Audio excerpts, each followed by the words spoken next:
Welcome back. We're doing our weekly preview show a little earlier this week with Thanksgiving coming up on Thursday. Uh, Unfortunately, Pat had a last minute conflict and could not join us to give all his thoughts on this past weekend and his experience up close and personal watching Penn State trounce Nebraska. So perhaps on another show, or if he somehow wants to call in and tell us welcome to do that too. But once again, it's myself, Tim, and Jared.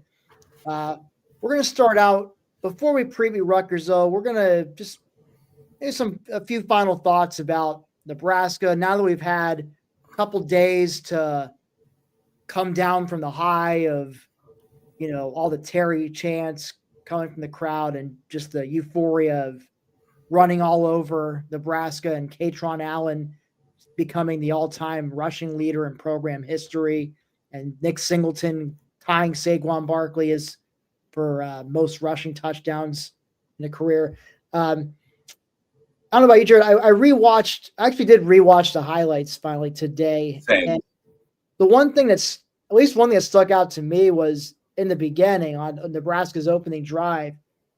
I mean, I was even more impressed with Dejon Lane's closing speed to prevent a touchdown run from Emmett Johnson here, because it certainly looked like Johnson should have housed that run. I mean, he had plenty of real estate and seemed to have a few steps on everybody, but great job closing in and preventing the touchdown right there. And, sometimes those end up being like absolutely critical plays, and Nebraska ended up getting stuffed, a few plays later on fourth down. And Penn State from there ended up marching 98 yards to score a touchdown of their own. And at that point, it was almost like Nebraska never really recovered from that. So exactly, yeah. And Penn State got a quick field goal not too long after that, and they were just they had the luxury of playing with a double-digit lead and kind of pin their ears back a little bit on defense. But no, that was a great point about Lane.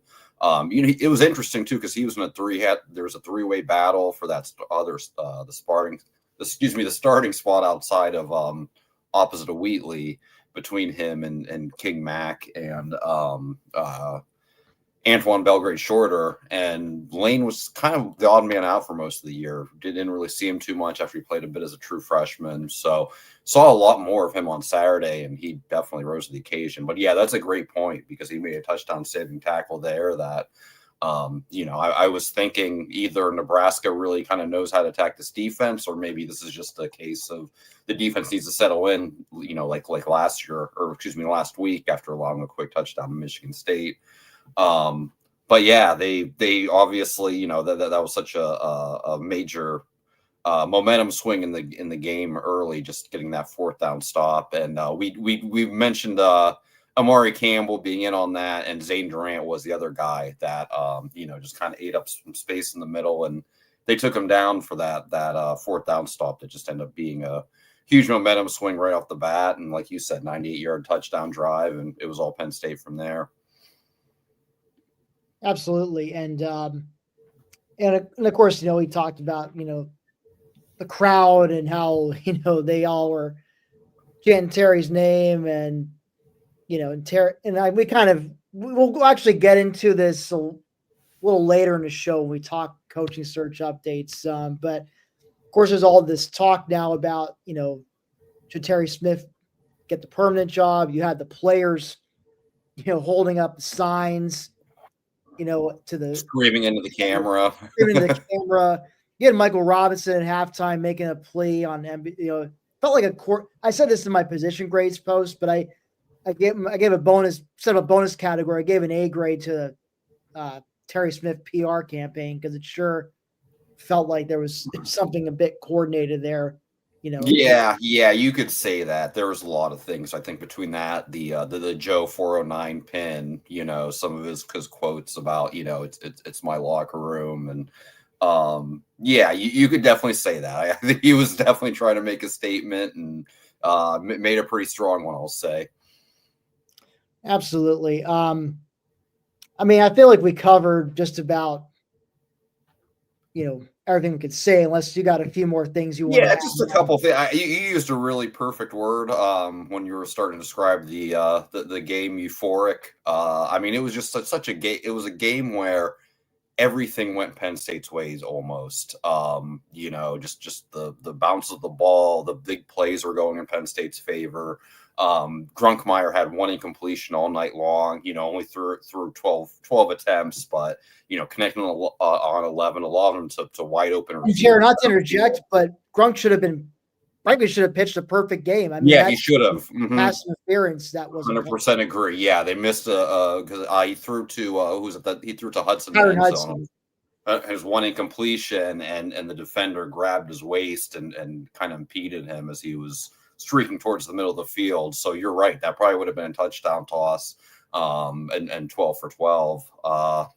But yeah, it was just between the records being tied, and Katron later breaking the record later, Singleton tying it early on in the game with 2 touchdowns in the first half. So, and the icing on the cake is to especially Penn State fans of our generation, to watch them wall up Nebraska. That just has some significance to it as well. So, the one thing I did want to make sure I brought up today that we didn't discuss on Saturday in the post game was how well Andrew Rappelier and Khalil Dinkins played on Saturday night. I mean, just they did some amazing job, holding the edge, helping Katron get the record, just helping in a lot of ways. They were both the unsung heroes of the night, I would say.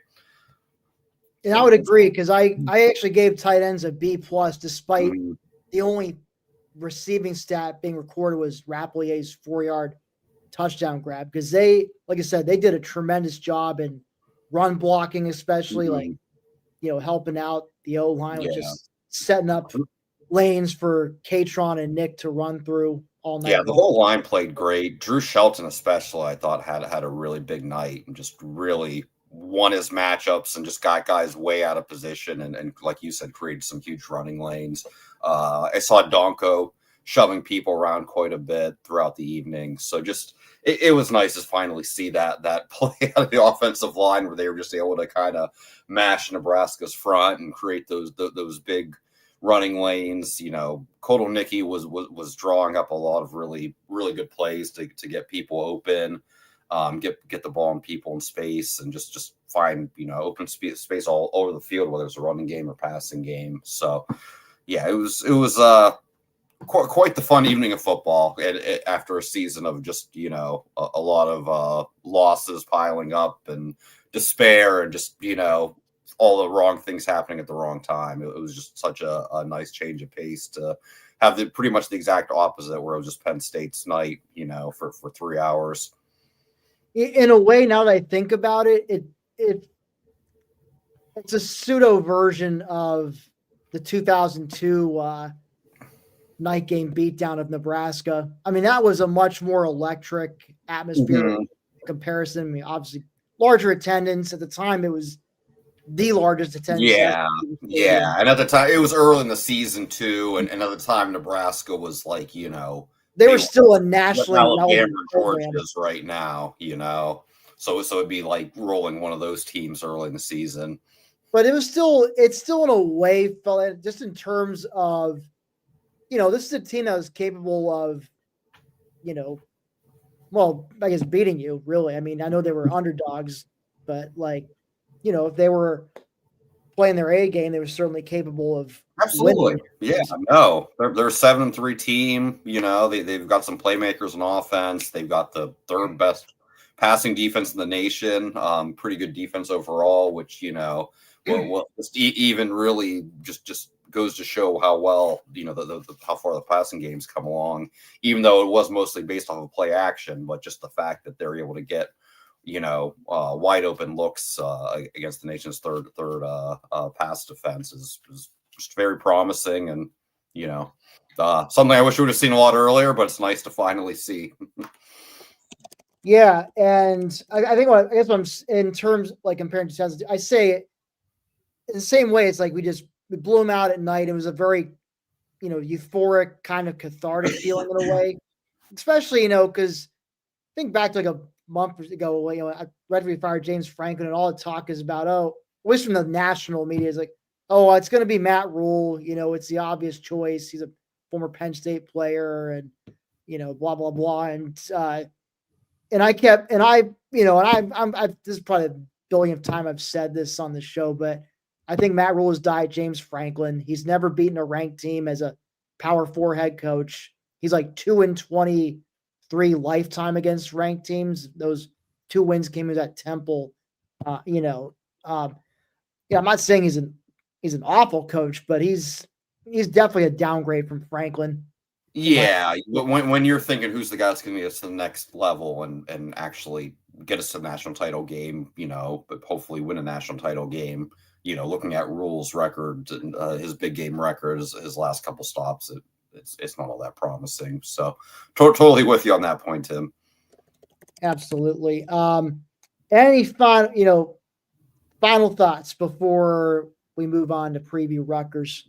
Yeah, let's move on to the I can't believe we're here, but the regular season finale. I know, think back a few months ago, we were thinking, all right, this is an opponent you just flick with your finger as you prepare for taking on Ohio State or Indiana or Oregon in the Big Ten championship game the following week. But alas, that is not the case. But you got 2 5 and 6 teams playing for bowl eligibility, so I guess it's the next best thing here. But yeah, I was actually thinking about when I wrote the power rankings, when I power ranked each game heading into the season over the summer, and I don't know where Rutgers wasn't terribly high in the list, but the one thing I noted is that this could be a really significant game because Penn State could be playing for a spot in the Big Ten championship game, or best case scenario, they're 11-0 and playing for an undefeated regular season. So never would have guessed they would be playing for to try to get bowl eligibility. But we've covered that pretty well this season. All the things that have gone wrong to get to this point, but definitely a unexpected tidbit for the season finale. Yes, exactly. So Penn State, 12.5-point favorites against the Scarlet Knights on the road on this Thanksgiving weekend. Jared, we'll start off with your thoughts, and you can go ahead and give a score prediction if you're ready to do so as well. Yeah, so Rutgers offense, they've actually taken some pretty big strides. They've been really bad on the offensive side of the ball last several seasons. So I would say they're competent where they can really move the ball and put up some numbers against some of the weaker defenses, and they can do a lot of things right when the defense isn't phenomenal or anything like that. But when they did play Illinois, Oregon, and Ohio State last weekend, they really couldn't do much against them. So if Penn State's defense can play the way at the level that they have the last 3 weeks, they should definitely be able to slow them down. But if we have somehow go back to where we were against UCLA or one of these other games, then Rutgers could do something on offense. So just depend on which Penn State defense shows up. Hopefully the one we've seen the last 3 weeks. But yeah, Rutgers quarterback, some of you may remember the name, Athan, and I'm going to screw this up just like Michigan State's quarterback, Kaliakmanis. Tim, I don't know. How is it pronounced again? Kaliakmanis. I've heard Thank you. Southern announcers say it. I've been referring to pronunciation guides, so I trust them on that one. Okay, yeah. He transferred Rutgers a couple of years ago after spending a little bit of time as Minnesota's starting quarterback, but it's got 17 touchdowns, 7 interceptions, completing 61% of his passes. So he's doing, he's efficient, but not spectacular by any means. He did throw for at least 250 yards in 8 of 11 games this year. But like I mentioned, against Oregon and Ohio State was both about 80 yards, so well under 100 in each of those games. So, he's put up numbers against certain defenses, but against defense with the pulse, they haven't really been able to do as much. He does do a nice job of spreading the ball around. They have 3 main receivers that they go to.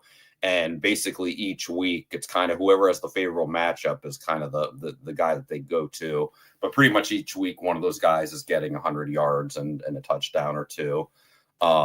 So that kind of makes them a little bit harder to defend the passing game. And then the running back, Antoine Raymond, he's pretty much their workhorse. Sometimes he'll get, about 30 carries in a game. He's the one who's going to, fully carry the load on for the ground game.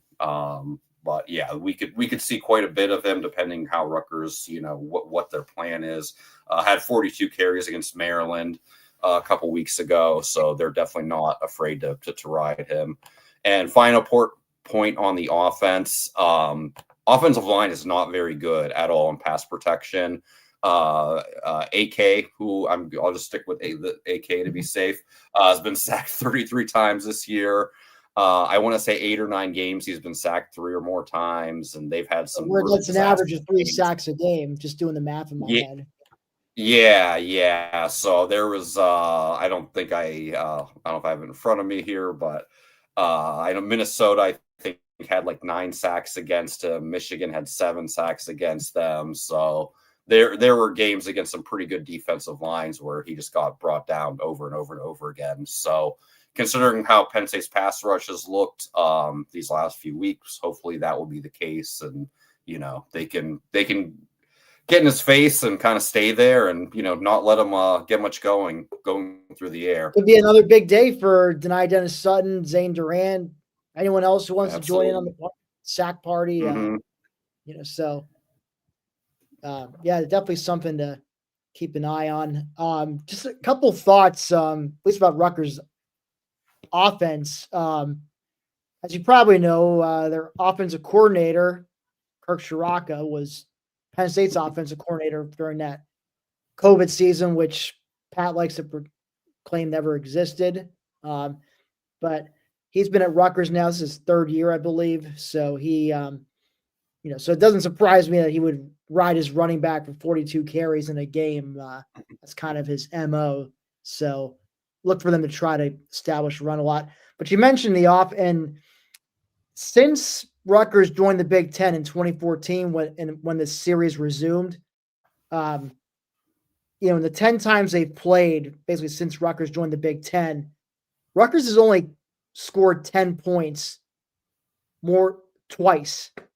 Twice out of 10 games have they even reached 10 points. Wow. And they haven't scored more than 10 points ever. Just for fun, Jared, I'm going to go through the point totals for Rutgers starting from 2014 to. Yeah, I think I can tell you which 2 games they reached 10 points in. Yeah, you know what? Why don't you, instead of that, why don't you tell me without looking it up, what were the 2 years that Rutgers? I think it was a 2014 season. Penn State won 14-10. And then 2022, Penn State won 55-10. Yep, you nailed it. Good job. Wow, so okay. the other games besides 2014 and 2022. So starting from 2015, I'll give you the point totals: 3, 0, 6, 7, 6, 7, 0, and 6 points. So, and I believe they have not scored a touchdown in Happy Valley since joining the Big Ten. The last time they scored a touchdown at Beaver Stadium was, believe it or not, 1994. Wow. Yeah, I mean, Rutgers 27 shootout-y type of game. Yeah, I mean, they obviously haven't done much in the Big Ten, but I mean, most of those years it seemed like their offense was the worst in the conference, sometimes by a wide margin. I remember what year was it? 2016, maybe. It might have been the year Penn State won the Big Ten, and Penn State shut them out like 39-0 in a sleet storm on the road. And I think at that point that was Rutgers maybe like their 5th shutout of the season. Those are during the Chris Ash years. So it was almost like half their games like they're getting shut out. So I mean, can't even get a field goal. So I mean, I believe, you know what, Jared? The funny thing was, if I remember that game correctly, I think like Miles Sanders fumbled the opening kickoff. Rutgers recovered it, and I think they were already at least in field goal range. And I think Penn State kind of pushed them back a little, so they had to kick a longer field goal, which they missed.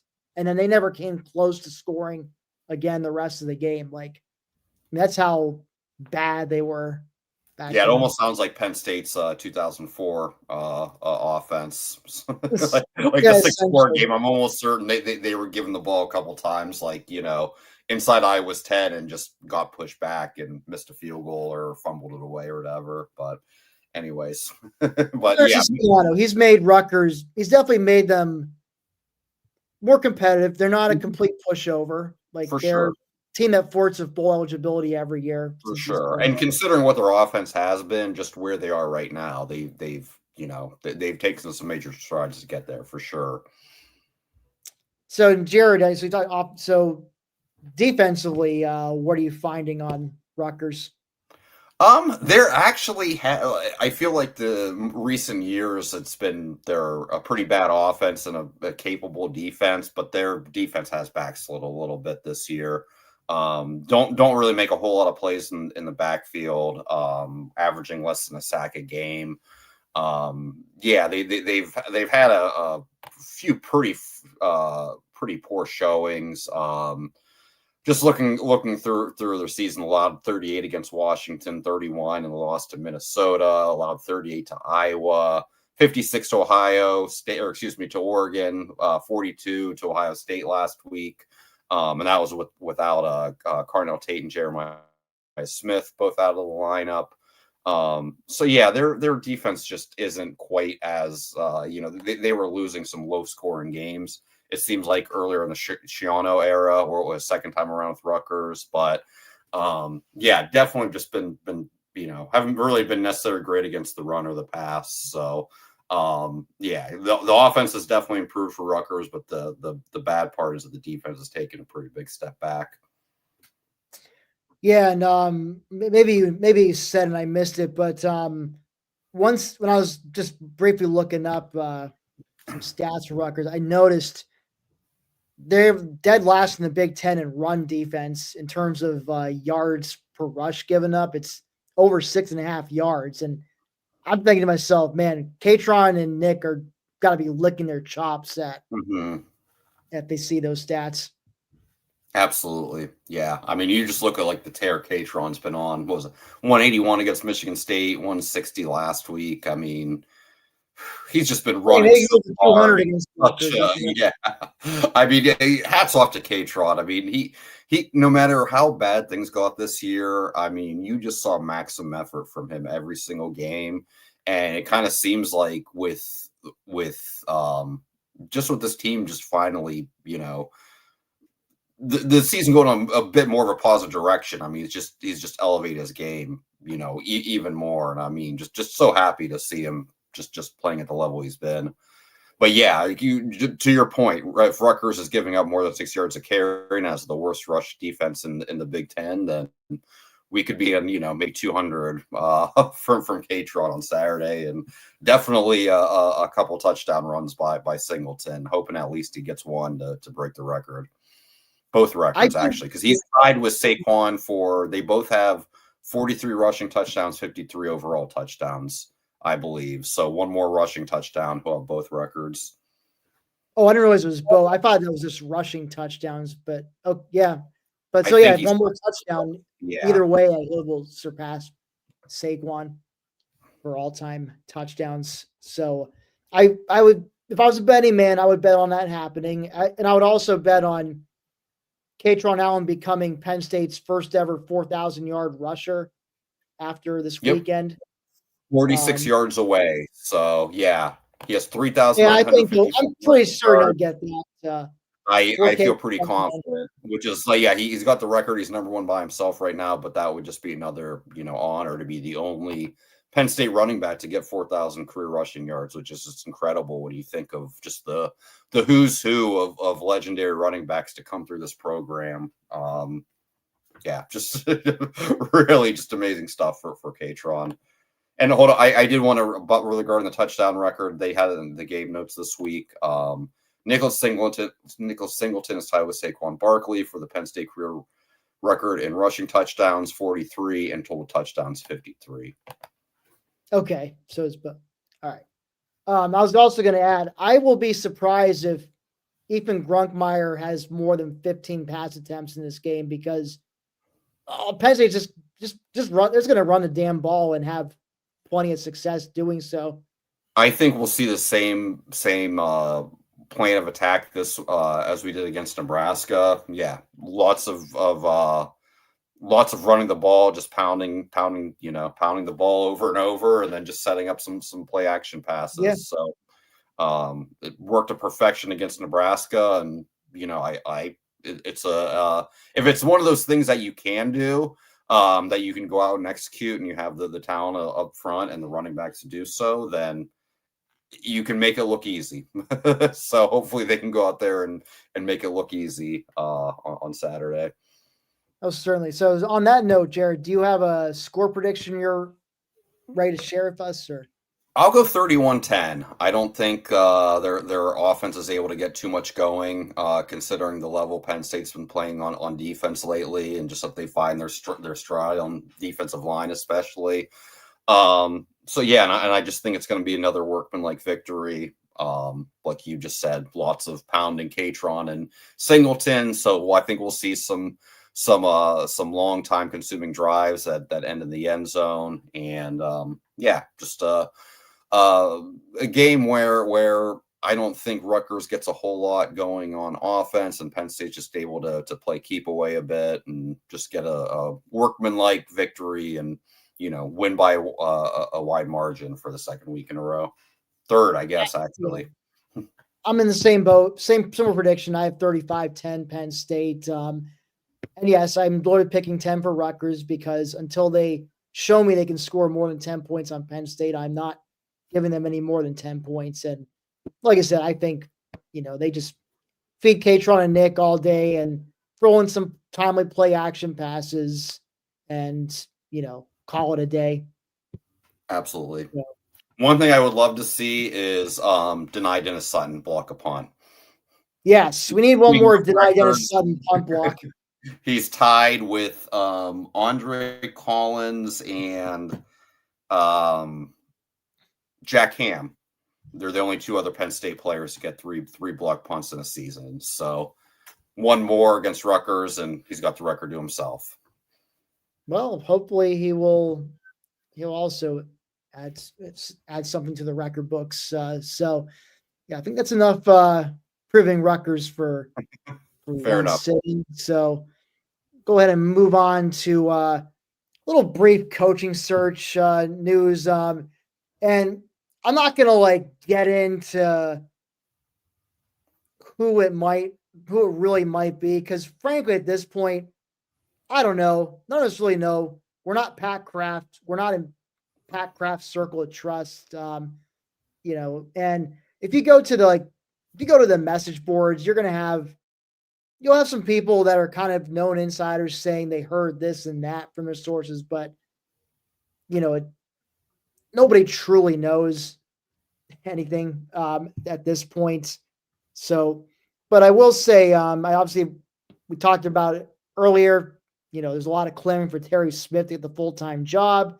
It was reported by media outlets that Terry was going to get an interview today, although there's in his weekly press conference today, it doesn't sound like that's happened just yet. Because he was asked a question, quote, "You said last week you had not had an interview with a permanent job. You talked to Pat since Saturday night.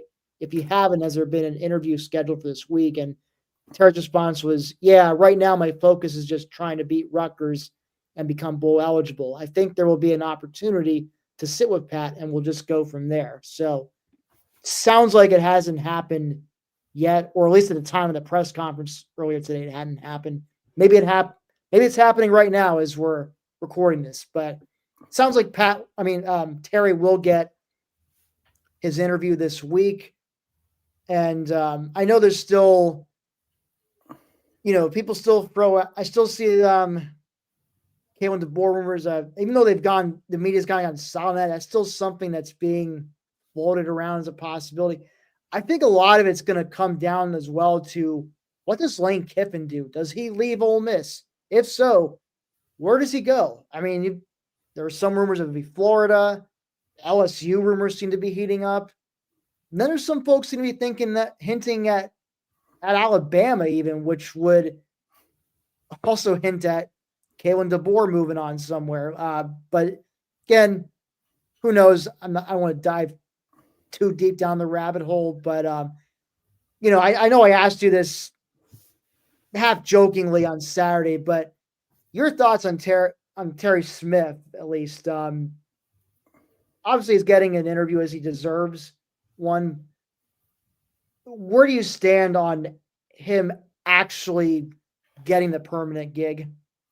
So I mentioned after the game when we discussed this a little bit at length, especially the fan and the player reaction. So I said that I thought that I was very impressed with the job that he's been doing and just getting the team to play to its potential and not letting them quit after everything that's happened this season. So been very impressed with that. I did say, let's see how we feel tomorrow. Like, once everybody sleeps on it. And I do feel kind of once you get past the emotion of this kind of somewhat cathartic victory, that this historic night for some of our key fan favorite players and everything. But, once you kind of reflect on a little bit more, it's hard to believe that Penn State would hire Franklin's assistant after all this. So that's kind of where I'm at with the whole Terry Smith thing. So it's just hard for me to say that they made a move like that just to, take the longtime assistant and, kind of remain with basically the same system, the same way of doing things for these past 12 years. The whole point of firing Franklin, I'm sure, is because they really want to shake things up and try something different and take a swing and breathe some life into this program. But they, apparently felt, was winning games, but things had gotten stale and they just weren't able to get over the hump that they've been trying to get to for so long. So with that in mind, really impressed with the job Terry Smith has done, and he absolutely deserves the interview and a serious look for sure. I just don't see them sticking with what we have. And I'm just assuming they want to go in a bit of a different direction and, welcome a new regime and see where things fall from there. I was asking myself this question today and I really had a hard time answering it, but do you remember a time where a beloved interim coach, guy who the players just love, he rallied the troops after a, mid-season change where things were going pretty rough, kind of, steered the ship in a better direction. And, players loved him. There's all this clamoring for him to get the full-time job. And, they get the full-time job. Has that ever really worked out like successfully in the long term? Because I can't think of a scenario. The only time I think I can recall it really working out, at least temporarily, was LSU with Coach O, where he got promoted and obviously they won a national title, and then a year and a half later they canned him. So to your point, long term, no. There's the same thing with West Virginia when Rich Rod left for Michigan. That's where my mind was going. Yeah, and they. I think it was Oklahoma in the Orange Bowl. They just yes, it was Oklahoma. I looked this up today, so the fans loved them, and they were so impressed that they gave him not the starting job, but they gave him the full-time job rather. Didn't work out. So I can't think of too many instances where it was the long-term solution. No. So that's kind of my point. Like I just don't. Long term, I just don't see this working out or at least, we wouldn't be competing for national championships like Pat Kraft claims he wants to promote Terry to full-time job. That being said, I do certainly hope whoever is the permanent hire, they keep Terry on board in some way. I do think that's really important. He's absolutely, yes. He said he wants. And he said he kind of he still wants, he prefers to be the full-time head coach, but he did say his press conference, he'd be open to sticking around in another capacity. So he kind of walked back a bit from which made it seem like he was going all in on being head coach or I'm out of here type of. Mm-hmm. At least that was being implied. He didn't say that. Yeah. That was implied that in his speculation than anything that he said for sure. Yeah. So, but I think I'm with you. I don't think it should be him for the permanent job. Now, maybe if like Kraft whiffs on his top few choices, he could. I could be okay with him as like the break glass in case of emergency hire. I could see a scenario where that would be feasible, but I mean, unless it comes down to that, I do think it should be somebody besides Terry Smith for the permanent job. As impressed as I've been with how he's rallied the troops, when you make these decisions on who to hire, you got to be thinking long-term picture. You can't just get caught up in the emotions of the short term and just kind of make a decision based on emotions. Yeah. And I totally get the support for Smith. I'm not making the argument that he doesn't deserve the job or anything like that. I just don't think that the athletic department, and I don't think Kraft is really giving that serious consideration, honestly. Just from the way these things work, I'm just assuming he's looking for a completely new regime to step in here and try to take us to the next level, as opposed to, staying in house. So that's where I'm at. I would be pretty shocked if it is Terry Smith ends up being the guy, to be honest. So on that note, I know I said at this point, I have no earthly idea who the hire is going to end up being, but Jared, if you want to take a crack and make a prediction on who you, at this point, Monday night, November 24th, 2025, who the next Penn State head football coach will be, have at it. Yeah, so this isn't necessarily the person that I want, but I'm just going to stick with the most logical choice from the beginning, and that's Eli Drinkwitz. And the reason I've been saying him is that of all the coaches on the list, he's kind of been the one steady person on there that has he's on a team where he's doing a great job with Missouri, but you don't necessarily have to worry about them making a playoff run or even being in the playoffs. So one, he'll be available at the end of the regular season here, which means they could hire him as early as Sunday. But yeah, I just thought, when you the other thing about him too is he's one of the few guys that Penn State's looking at who isn't currently coaching their alma mater, which makes it even more difficult to pry them away. And he also hasn't signed an extension like Signetti or Elko or some of the other targets as well. So logically, Drinkwitz just seems like he would be the most probable choice. But to your point, we got to see what happens with Lane Kiffin. They play Black Friday. The Egg Bowl is Black Friday. So Saturday, they're expecting Ole Miss has mentioned that they'll have clarity on Saturday. So once that happens, then we'll kind of see. But I mean, Eli could be the head coach of LSU come Saturday, or Florida, or Ole Miss, or so he may just say there's going to be a lot of really great openings in the SEC, and if he's a target for those jobs, which I'm sure he is, then he may end up over there as well. So yeah, if you're trying to get a prediction, I mean, there's just not really a name you can point to and say, yeah, that's going to really likely be the guy. I think we lost Tim for momentarily, but if I'm just picking my own person, I'm going Brian Hartline. That was the person that I was really hoping. Tim's back. We lost you. Yeah, sorry, the connection. To my choice because I wasn't certain how long you're going to be gone for, so I started talking about Brian Hartline and how I was high on him, someone that has that championship DNA.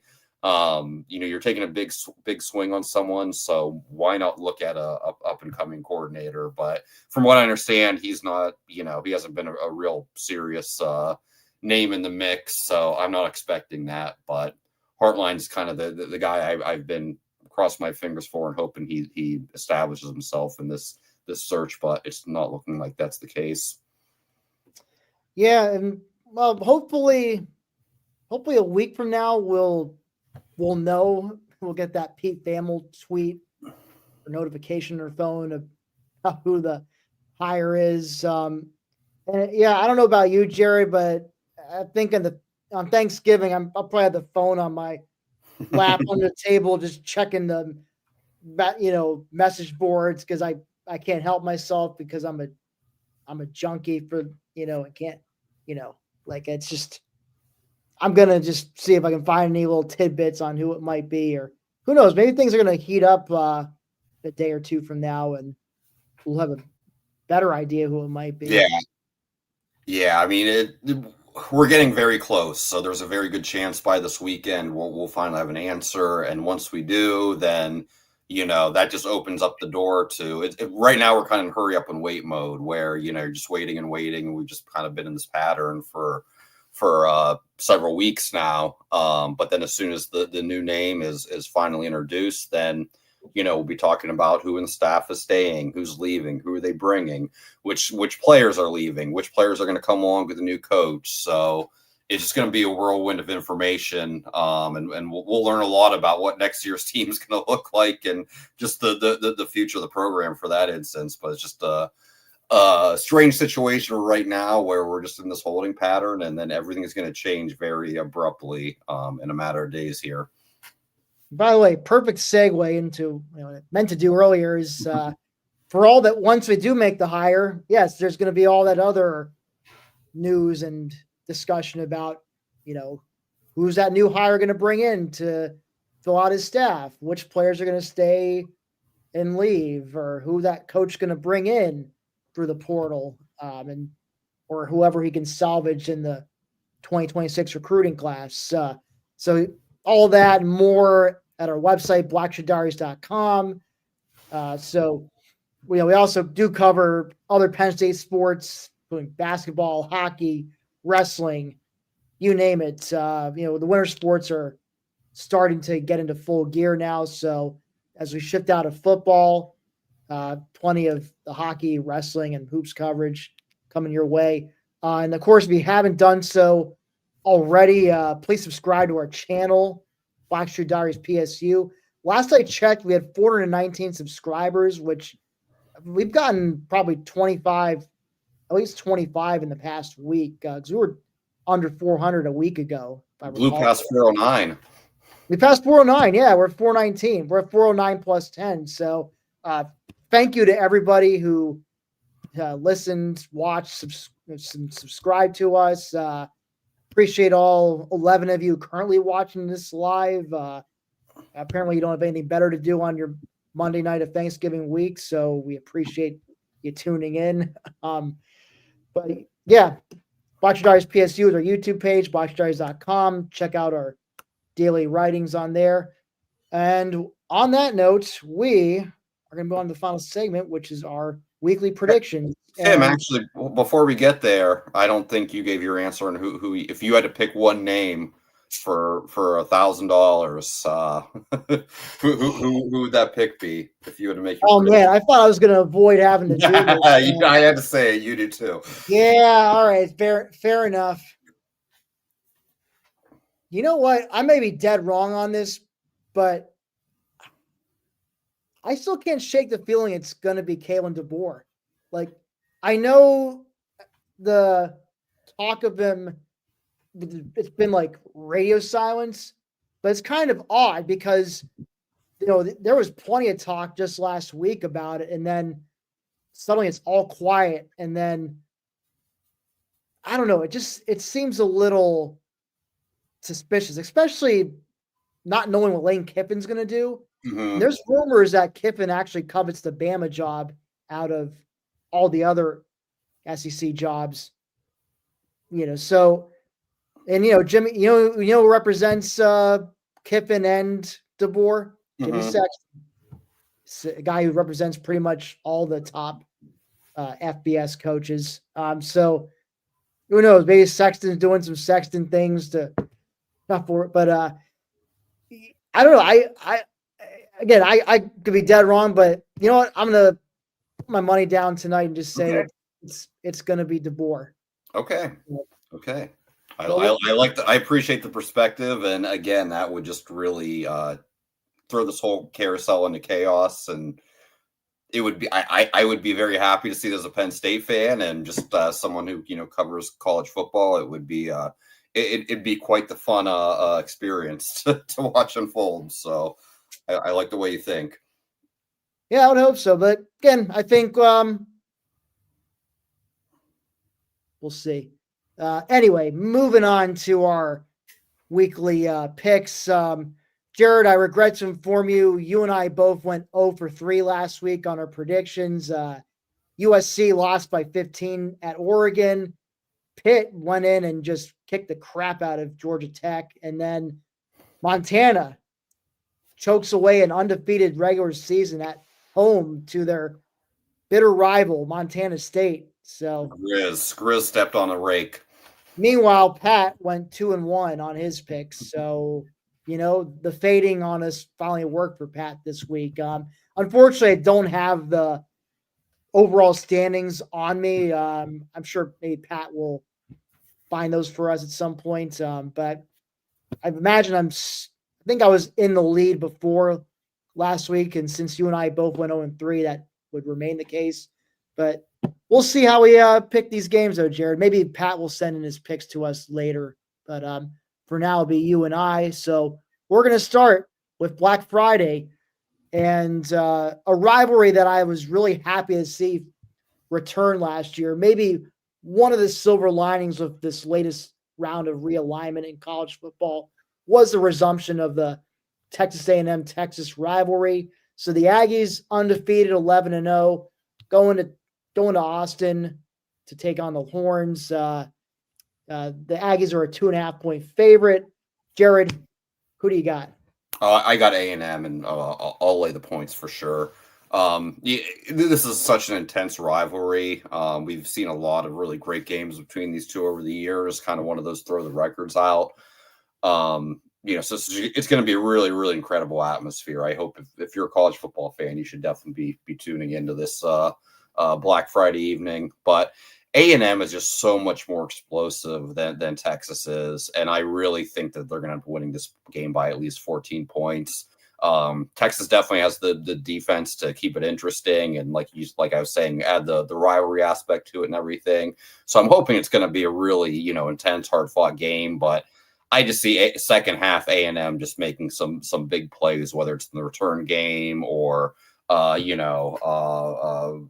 Reed making plays with on the ground, finding room and getting some breaking off some explosive runs or whatever the case may be. KC Concepcion is just one of the most exciting players in the nation to watch. So I really think A&M is gonna pull ahead in the fourth quarter here and win by a couple scores.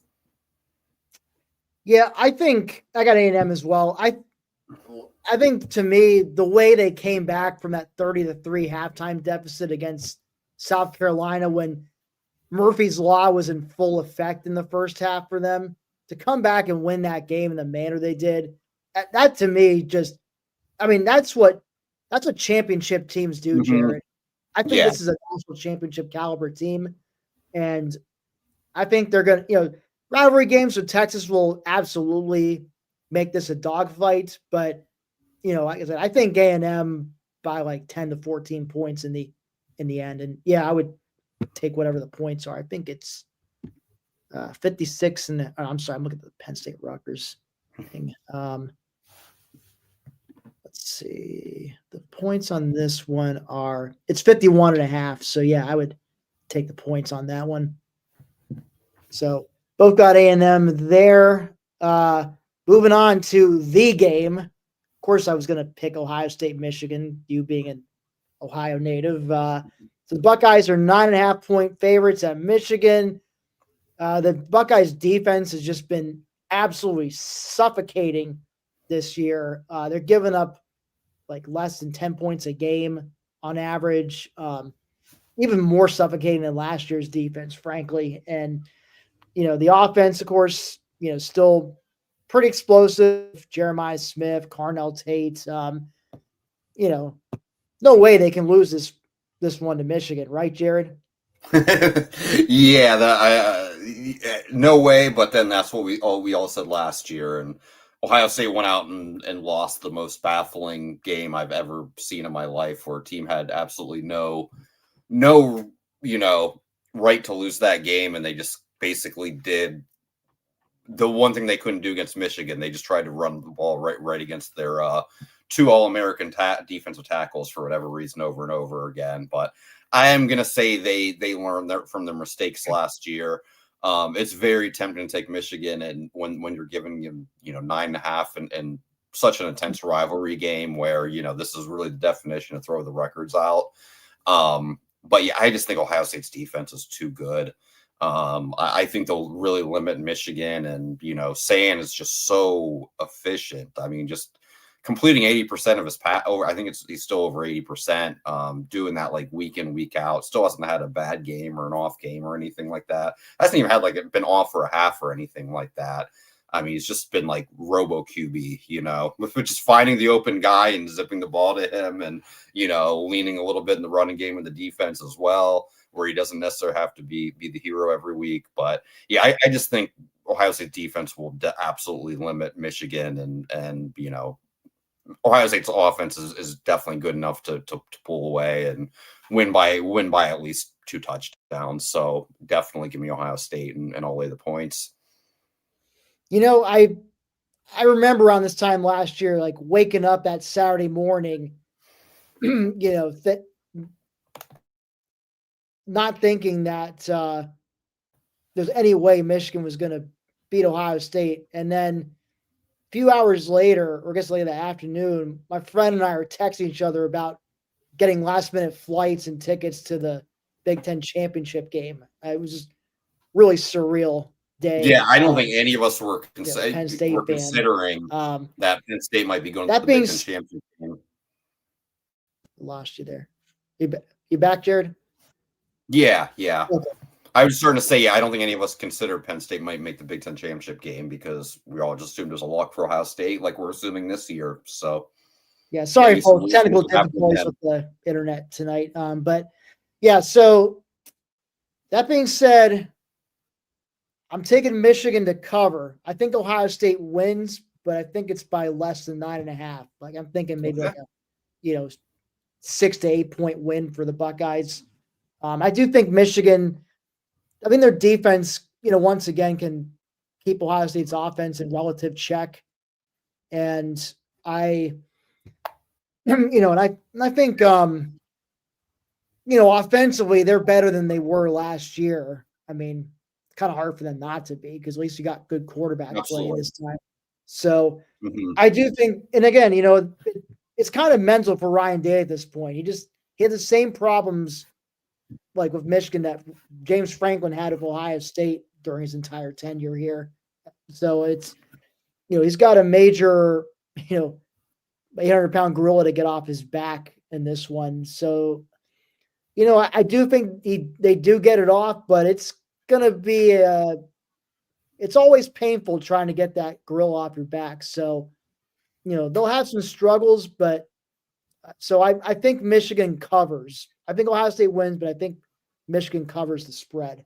So a little disagreement on there. Yeah, I'd be fine if you're right, because that'll be a really thrilling game to see a one-score game between those two.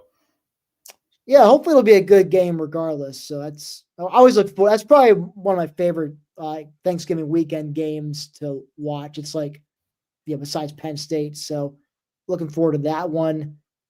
And last but not least, we got the Iron Bowl featuring my pick for the next head coach, Kalen DeBoer's Alabama Crimson Tide at the Auburn Tigers. Crimson Tide are 6.5 point favorites. Jared, are you rolling with the Tide, or are you going to war with the Eagles? War Eagle. I'm taking Auburn in the points. This Auburn team does not have a good record, but you know what? They've lost a lot of close games. So it's not like they're just a bad team that's just getting steamrolled over and over. I mean, they're fighting. They're just, they're just not winning games, unfortunately. So, I obviously at home against Alabama, they would absolutely love to give them a loss that likely would kick them out of the playoffs. So Auburn's going to be highly motivated. They haven't really lost their fight much this year, despite just having a really bad season, going through a coaching change like so many other programs.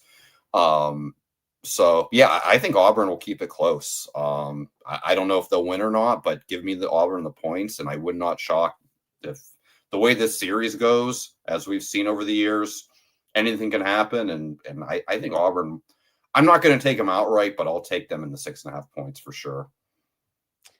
Well, it was only a couple years ago. Auburn was a heavy underdog at home in the Iron Bowl, and they had Bama pretty much dead to rights. It was like 4th and goal from, I want to say, like the 25-yard line or something. I think it was like 30 something. Yeah. So, I mean, it was, Bama was, they basically had Bama dead to rights. Like they got a sack, I believe, the play before and put him in a 4th and goal from like 25, 30 yards out. And Jalen Milroe just finds a receiver in the back of the end zone. Over the ends, yeah, it was amazing. And Bama goes on to win. So yeah, it's certainly possible, and I am picking Auburn mainly because if Auburn wins, that puts Bama at 9-3 and puts their playoff hopes in serious jeopardy, which would maybe hasten the departure of DeBoer. There's rumors that he feels like a fish out of water down there, maybe not a good cultural fit. And you know what? A loss to your bitter rival would definitely get the fan base angry enough at you to want to get the hell out of Dodge. So, yeah, War Eagle, baby. Let's go. Yeah, if Bama does lose this game, then it's going to get really interesting as far as, like you mentioned, just hitting refresh over and over. I'll definitely be looking for any potential breaking news if that's the case. Yeah, and so to recap, Jared and I both picked A&M to cover against Texas. Jared has Ohio State covering against Michigan. I have Michigan covering. We both have Auburn covering against Alabama. So hopefully we'll do a little better than 0-3 this week, Jared. So Pat, we'll see if he gets his picks in sometime, and we'll tally it up as well to the total. But that's it for us. Thanks for joining. We'll be back Saturday with post-game show, either Saturday or if we can't do it right after the game Saturday, we'll do a post-game show on Sunday. So we clearly haven't discussed what we're doing post-game coverage yet. So yeah, we had to do this last minute to make sure that we could fit this in before our Thanksgiving plans go into effect. So we'll figure it out, though. It'll either be right after the game on Saturday or we'll do one the day after on Sunday. But either way, there will be a Rutgers post-game show of some kind. So keep an eye out for that. In the meantime, have a wonderful and safe Thanksgiving with your relatives, your loved ones, whoever you spend it with. And we will catch you after the Rutgers game. Happy Thanksgiving, everyone.